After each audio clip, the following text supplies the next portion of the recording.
Okay, so here's what's going on currently. So can I move that? Oh, all right, that's fine.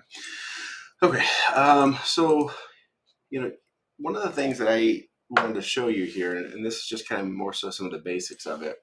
Um, I'm going to zoom in so we can see it. So you mentioned in the past that you've heard of some of these names, so I might be repeating some of this information that you already know.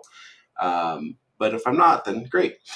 So first things first, there's a couple instruments or a couple indicators in here that I like to use. The one down here, this is going to be referred to as the MACD. You have your volume, obviously your price, and then you have your RSI. So essentially what they do. So starting with the RSI, this is basically like price confidence, right? So the people that are buying down here, they're really not sure if they should be buying right now. They don't know if they're getting it at a good price or a bad price. And then the people up here, they think that the price they're paying is absolutely more than fair and it should go higher. Um, and then obviously you have everyone else in the middle. So that's its main function is, you know, not confident in price. I'm not sure, but I still think it's a good time to get in and absolutely, and let's go higher.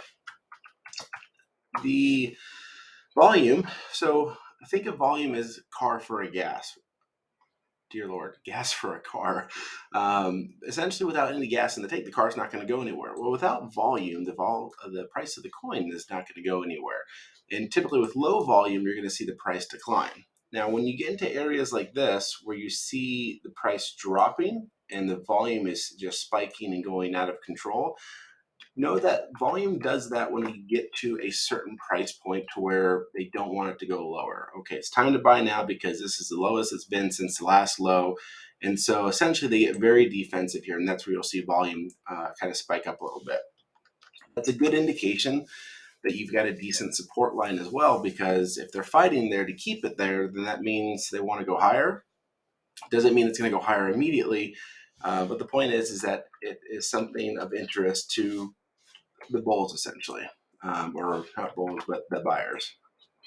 Okay, going to the MACD, which is going to be this one down here.